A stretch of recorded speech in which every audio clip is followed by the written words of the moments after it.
Hi, I'm Tim. Welcome to Watchbox, and thanks for logging on. If you love this watch, email me, tmosso at thewatchbox.com, your purchase and pricing email question line for buying this or any watch you see on any Watchbox platform. Reach out to me directly, tmosso at thewatchbox.com.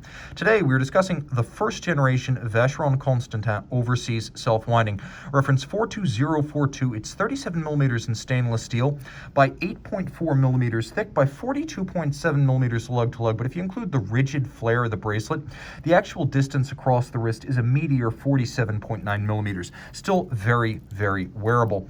The first generation of the Overseas was a collaborative process designed by Vincent Kaufman, later of Vacheron's in-house style department, and an independent designer named Dino Modolo. The style of the watch, however, drew on the previous 1977 Jörg Heissig designed reference 222 sports watch. So this timepiece has a legacy of design dating back to 1977, spanning three great designers in the industry.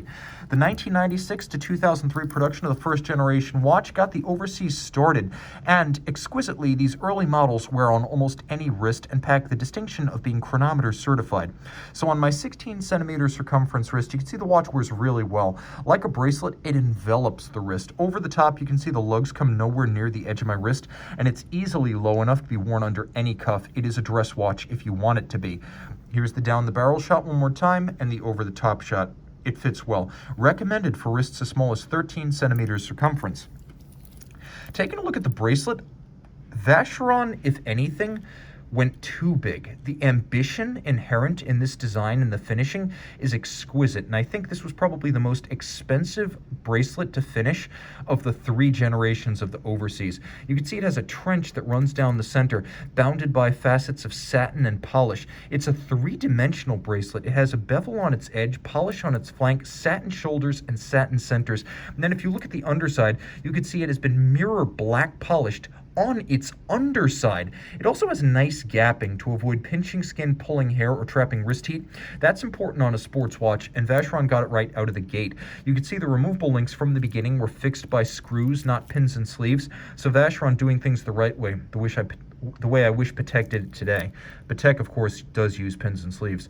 The clasp is a little bit over-engineered as it includes both a trigger system and a clamshell. You can see the trigger system is designed to release, and let me demonstrate how this works. It's designed to release and then allow you to double up the locking action with a clamshell. Now, I have to say this is the most unusual methodology I've ever seen for building a clasp, and if anything, it's a little bit too much, but it makes sure that that thing stays on your wrist. Taking a quick look at the lugs, you can see that they are screws fixing bars. So once again, doing things the right way. Bar and screw fixed bracelets or straps are more likely to stay put than those fixed by spring bars. It's a small difference, but worthwhile on an expensive premium watch.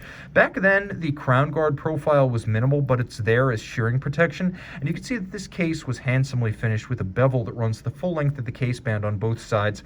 Satin hoods, satin recesses inside this Maltese cross style motif bezel. You can see there are satin recesses, but then externally it's all of high polish.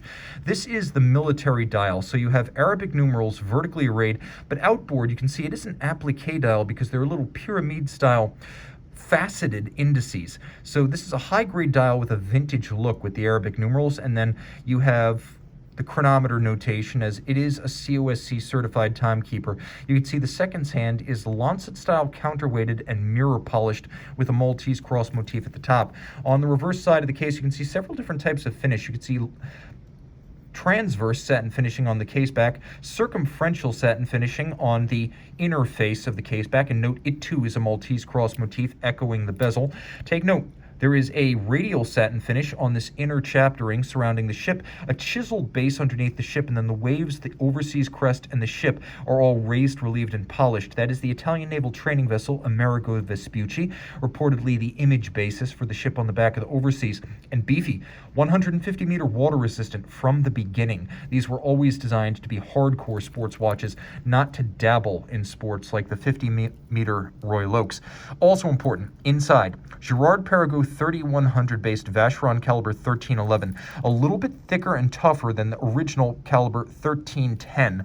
This GP-based Vacheron movement has a 46-hour power reserve. It beats away at 4 hertz. It has a unidirectional winding action, stop seconds, and a quick set for the date. And of course, it's adjusted in 5 positions. It is a COSC certified Swiss chronometer.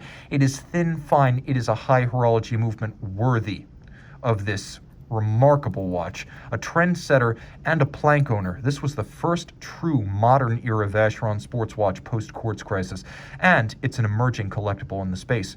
Reach out to tmosso at thewatchbox.com for purchase and pricing details. And I'm back with the Overseas first generation. How wacky is that? Differential lume color for the hands and the dial base. I love it.